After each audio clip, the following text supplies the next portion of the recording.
everyone. I'm Jeff Johansson with Insurance Office of America. I'm a property and casualty insurance agent focusing on happy employees. Today I have with me Tom Reynolds of the Reynolds Group. Hello, Tom. Hey, Jeff, how are you? Fine. You want to introduce yourself? Absolutely. And talk Thank about you very your much. company and what you do? My name's Tom Reynolds, and I'm a salesman in marketer's clothing. And what that means is that I love to sell stuff, and I help companies increase their revenue, increase their sales.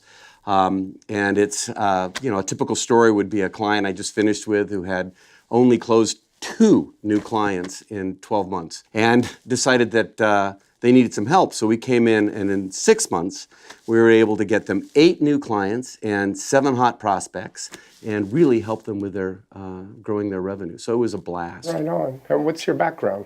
Well, it's a good question. You know, I'm a 4th generation salesman. Aren't you a 4th generation insurance guy? Yes, I am. Well, that puts it in our DNA, what we do. I mean, we might even want to do something different, but we can't because we're passionate about it and we feel it. I mean, we're not your typical consultants. And so I believe firmly that to sell is to serve.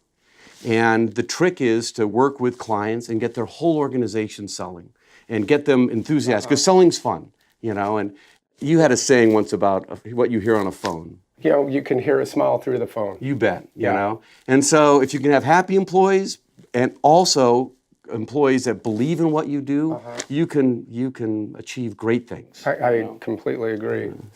So we were a manufacturer, and then when I got out of Stanford, I helped my dad make it a software product based on DOS. Okay. And then we had to take it to Windows, and then we were also early adapters to the internet we're doing graphics. Okay.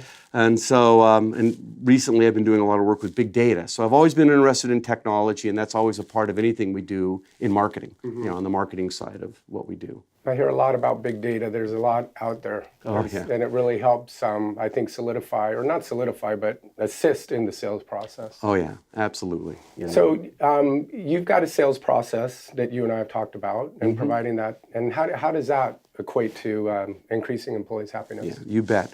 So I started with 35 employees. I ended with 150 employees. Okay. And we had to take them through a whole series of technologies and changes. And management was ready for it, but sometimes employees aren't. They have to learn new skills. They have to. So, and that's from top to bottom. And so I heard a gentleman speak from Azusa Pacific University, who's the CEO, named John Reynolds, unfortunately no relation. And he talked about a thing called a 90-day strategic brief. Right. And what he believed was that you need to have a plan, a big strategic plan, but that goes on the shelf, and it often isn't looked at, okay? So what you need to do is carve it down to a 90-day period that people can really digest. A couple pages, easily, simply written, and it gets everybody on the team, from your receptionist to the guys in shipping to middle management and the salesman, all pulling in the same direction. So everyone's in the same boat, rowing in the same direction. You bet. Got it. And it's simple. It just you can't make it complicated. So, and it starts with the simplest piece of business is, what is your mission, what is your vision, and what are your values? And I think a mission needs to be very simple in a thing like this. So you answer a simple question of, I'm excited to be part of an organization that exists to, and then you say what you do. So your mission is just a clear statement about what you do. It's a flagpole. Yeah. This whole thing, the mission, vision, values is a flagpole or the magic castle, where, that's what we want. We want that magic castle. Got it. And that's what Walt did, right? So, so you start with the mission, vision, and values. The mission tells briefly what you do. The vision is, imagine being in the desert and you're really thirsty, right? So that what you see in a mirage is water. Or if you're in the desert and you're really hot, you're shade. Well, you should have that kind of energy in terms of what your vision is. It's what we need right now, right? And it gives people a direction. Again, that rowing analogy is good. Here's where we're going. Let's get there. And right? having that common focus and everyone knowing where we're going is key to everyone's on the same page and expectations are clear and Right. Got it. And the third one, which I think is super important because I use it a lot in my marketing, is the values of the company. And the reason I think that's important is that these are the things, how we act in this company, even on the last day of business. You know, we're going out of business, but we're going to call back all our clients and let them know what's going on. Communication is one of our values, Got you it. know. So the thing that's great about that, and if you put them on the wall, is that your middle managers will manage a certain way, they're part of the vision, but maybe they're slipping out of where the values are. Well, the employees now can step up and say, hey, we're out of sync, right? Yeah. And they can say, let's just go back to the 90-day strategic brief and review. And if that value isn't in sync with where we're going, let's talk about it. But now instead of waiting a year, you got 90 days to go back and talk about it. So once you get the flagpole in, the next very important piece is to kind of do a SWOT, strength, weaknesses, opportunity, and threats. Those two things outside the business, two things inside the business. And if you get the whole company doing it, even by department, it gets people a chance to kind of put everything out there that worries them, also the things that excite them, right? Right. So you get them all on a piece of paper and you take 3 of them and say, what are the 3 things we can do that are going to most influence this company? Okay? And you take those 3 things and then you break them apart and say, who's going to do this? Who's going to do this? Who's going to do this? Now, everybody is going to be very happy because they're clear about where they're going. They're clear about how they're supposed to do it.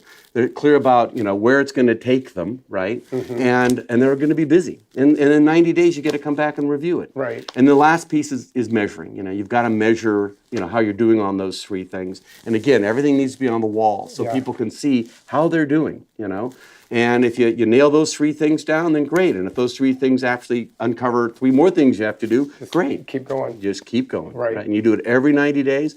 And what was nice about it for my company is it really invoked change. I did it once with a client who just had merged with another company. We did this thing, and it got everybody from the 2 companies talking and about how they did it, what the values were, and it really solidified, Another company I did it, he wanted to sell his company, and he wasn't, he wanted his company to know that. So he wanted everybody pulling in the same direction to try creating the value, and he was going to make sure they all benefited from it, Wow. So it's really a powerful tool, and it can be used so many different ways. Right. So open communication is, I think, vital to any organization. And direction. People start worrying when they don't get it, when there's secrets. Right. And this takes those secrets out of there, So you have one more thing you want to share? I do. As I said, I'm a salesman to the T, and this is something my dad actually gave me. We used to read it to our clients because we were teaching them how to communicate at the point of sale. And it's called salesmanship, and it goes like this. Don't sell me clothes. Sell me the neat appearance, style, and attractiveness. Don't sell me shoes. Sell me foot comfort and the pleasure of walking in the open air. Don't sell me furniture. Sell me homes that are comfortable, are clean, and content. Don't sell me books. Sell me pleasant hours and the profits of knowledge. Don't sell me toys. Sell me playthings to make my children happy. Don't sell me tools. Sell me the pleasure and profit of making fine objects. Don't sell me tires. Sell me the freedom of worry and low cost per miles. This is where I get a little emotional. Don't sell me plows. Sell me green fields of waving wheat. Don't sell me things. Sell me ideals, feelings, self-respect, home life, and happiness. But do not sell me things. Thanks, Jeff. Absolutely, Tom.